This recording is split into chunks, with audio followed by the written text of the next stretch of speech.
బిర్యానీ. అసలు బిర్యానీని ఇష్టపడిన వాళ్ళు బహుశా ఉండరేమో. ఎందుకంటే ఇది ప్రతి ఒక్కరికి కూడా హాట్ ఫేవరెట్ అనే చెప్పాలి. ఇది ఒక రకంగా చెప్పాలంటే ఎమోషన్ లాంటిది. బిర్యానీ అంటేనే అందులోనే ఒక రకమైన వైబ్స్ ఉంటాయి. అయితే చాలా మంది బిర్యానీ తింటారు, కానీ బిర్యానీ అసలు పేరేంటి అని ఎప్పుడైనా మీరు థింక్ చేశారా?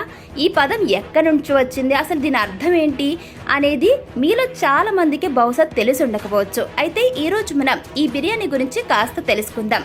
ఇక అసలు ఈ బిర్యానీకి ఈ పదం ఎక్కడి నుంచి వచ్చింది, దాని అర్థం ఏంటి అనే వివరాల్లోకి వెళ్తే గనుక, బిర్యానీ గురించి మనం తెలుసుకోవాలంటే ముందుగా ప్రతి సంవత్సరం కూడా జూలై మొదటి ఆదివారం ప్రపంచ బిర్యానీ దినోత్సవంగా పాటిస్తారు.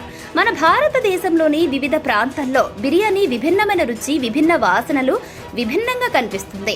కోల్కతా, లక్నో, హైదరాబాద్, చండీగఢ్, అహ్మదాబాద్, ముంబై, దిండిగల్, అంబూర్, పొన్నాని, ఉత్తర భారతదేశంలోని అనేక నగరాల్లో వివిధ రకాల బిర్యానీలు అందుబాటులో ఉన్నాయి. కానీ ఒక చోటి బిర్యానీ ఇతర ప్రాంతాల కంటే పూర్తిగా డిఫరెంట్గా ఉంటుంది.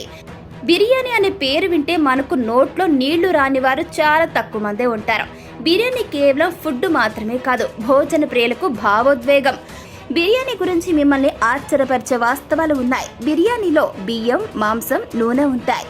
బిర్యానీ తినడం వల్ల మన శరీరంలో కార్బోహైడ్రేట్స్, ప్రోటీన్స్, కొవ్వులు పుష్కలంగా చేరుతాయి. ఇది బాడీకి స్పెషల్గా ఉపయోగపడుతుందని చెప్పాలి. బిర్యానీలో పసుపు, కుంకుమ వంటి మసాలా దినుసులు, అంటే కుంకుమ అంటే ఇందులో మనం తెలుసుకోవాల్సింది మామూలుగా మనం వాడే కుంకుమ కాదు, కాశ్మీరీ కుంకుమ ఉంటుంది కదా, అదనమాట.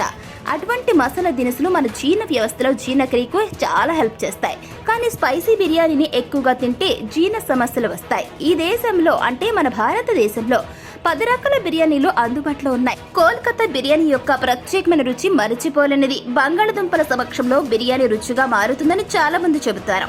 మటన్ లేదా చికెన్ తో తలేసరి బిర్యానీ, కేరళలోని మలబార్ ప్రాంతం నుండి బిర్యానీ, అదేవిధంగా ఖైమా లేదా జిరగ సాంబా అన్నం ఈ బిర్యానీ ప్రత్యేకత. అంతేకాకుండా ఈ తలసరి బిర్యానీ వంటలో మెంతి, ఎండు మిరపకాయల రుచితో పూర్తిగా భిన్నమైన రూపాన్ని సంతరించుకుంటుంది.